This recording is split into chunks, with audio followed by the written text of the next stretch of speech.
this year marks the 25th anniversary of the record label Fueled by Ramen. It was founded in 1996 in Gainesville, Florida by John Janik and Vinnie Florello, but it is mainly based in New York City.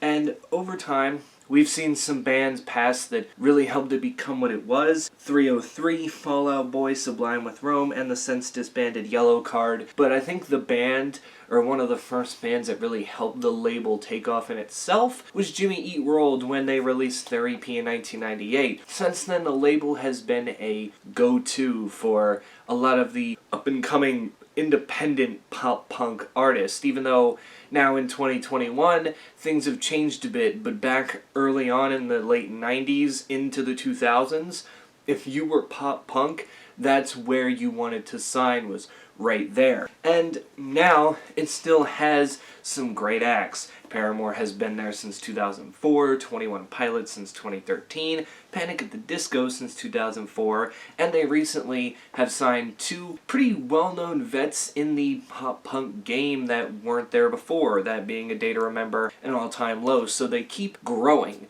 And over the years, I've seen it become one of the most loved and most hated record labels out there, mainly because people think it's shying away from the brand that it once created, only to come up with this new brand, and that might not be fully true. I can see where people are coming up with the, well, it used to just be strictly pop-punk and alternative for the most part and emo, but now they're adding more pop acts into it, a lot more hip-hop acts into it as well, and to that I just say, what happens when a record label that's independent becomes big? You have to change, you have to adapt with the times, and that's what Fueled by Ramen has done. As a matter of fact, some of the things that I personally like, and that many others like, is that they kind of let artists do their own thing. A lot of people think that when you're in Fueled by Ramen, you start out as this punk band and go pop because the label tells you to.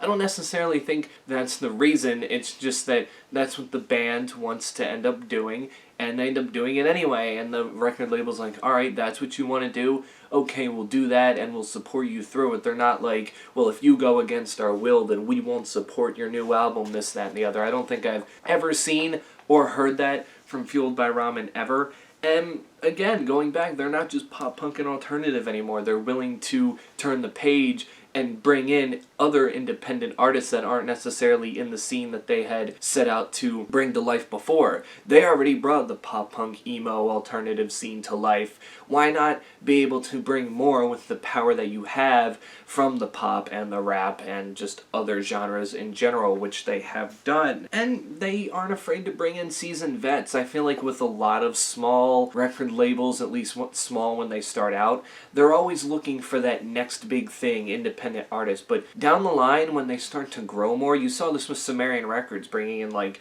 the Smashing Pumpkins and Sleeping with Sirens and Black Veil Brides. They may have started out as an independent record label for up-and-coming artists, but over time, they've grown in popularity, and a lot of the seasoned vets want to go there, and as I mentioned, Fueled by Ramen recently added in the past couple of years A Day to Remember and All Time Low, just to name of the few bands that were already big without Fueled by Ramen, but Fueled by Ramen kind of has swooped in and has now made them part of this, Fueled by Ramen club that seems to be, like I said, a pretty popular thing. Now, the things that people hate about them can be a little petty, but again, I can understand. I think one of many people's main concerns is that the record label went from independent to more mainstream, and I get to, that's a problem when you find this cool independent label, and then all of a sudden you're hearing their songs get played on top 40, hits like Panic at the Disco, or we'll count Fall Out Boy since they're a Fueled by Ramen alum. You're just like, wait a minute,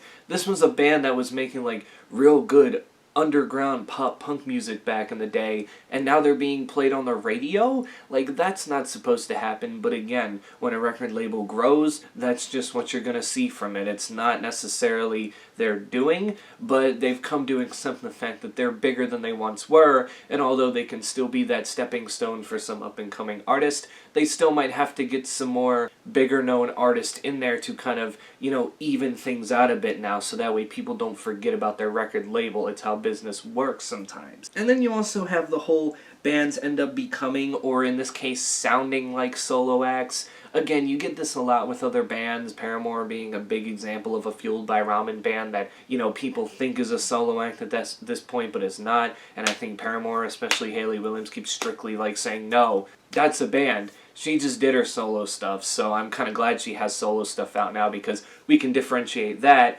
from Paramore in itself. And then, of course, Panic at the Disco, which is true that it went from being a full-on band thing to just a Brendan Urie solo project, but I don't think, again, that was ever intended. It's just there was a lot of drama in the band that led to that decision down the line when it happened.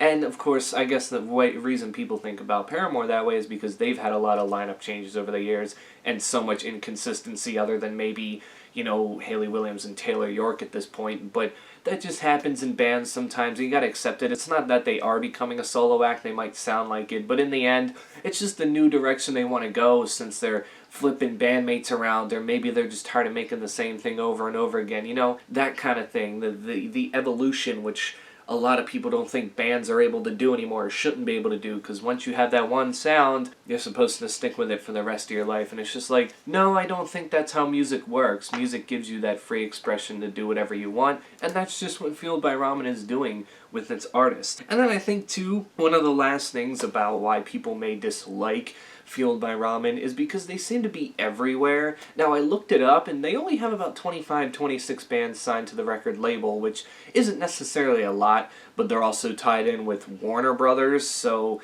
they definitely have more on the table than you think. And yes, they might be everywhere. They may have a lot of artists doing a lot of different things, but again, how are you supposed to let people know that your record label is still the big go-to when nobody on your record label is doing anything or barely doing anything in this case? And of course they have to be everywhere. I mean, that's just how you stay relevant. Look at Travis Barker for Blink-182. He's everywhere. Blink-182 is still relevant to this day. It's just that's what you gotta do sometimes. If you have to insert yourself, then you have to insert yourself. But some people get annoyed by it because it's all this Fueled by Ramen stuff is making my head just hurt, and it's well, maybe they just like to promote better than other record labels. Maybe they're just better at it. So, yeah, whether you want to love or hate Fueled by Ramen, I guess we can all celebrate that, it started a brand of letting us emo kids find a safe space, because if it wasn't for Fueled by Ramen and other record labels too, there probably would have been no Warped Tour. There would have been none of that, where all the emo kids and whatnot can come together and have their own little safe haven to go hang out and, see their favorite bands and all this stuff before they hit the big stage, It was really what kick-started all of that, and if it really wasn't for Fueled by Ramen, how big would pop punk really be? Because it's making a resurgence in 2021. It even started, I think it started pretty much last year in 2020, but would it have ever gotten to the height that it did back then? I mean, we're talking about Fueled by Ramen has had albums out like Riot, A Fever You Can't Sweat Out, Take This to Your Grave, that have just been some of the most highly touted pop punk records to date, that without Fueled by Ramen's help, who would know where the bands that have signed with them or are still currently signed with them, and where these records that are so popular with them would stand if they were made anywhere else. So again, you love them, you hate them, you can at least appreciate the fact that they kickstarted something on their own and basically started a little musical movement in this way, and they knew the brand that they needed to, promote to, and they did it well for years. And even when they changed it up a bit and started signing different types of acts, they still knew the audience that they were trying to appeal to, and it still to this day can hold up in some of these cases. So yeah, that's just my thoughts. Happy 25th anniversary, Fueled by Ramen. You guys can tell me in the comments below, what is your take on Fueled by Ramen overall in general? Are there bands on Fueled by Ramen that you actually listen to, or even solo acts, or some solo acts too, that I mentioned that are a part of Fueled by Ramen that are actually pretty good too?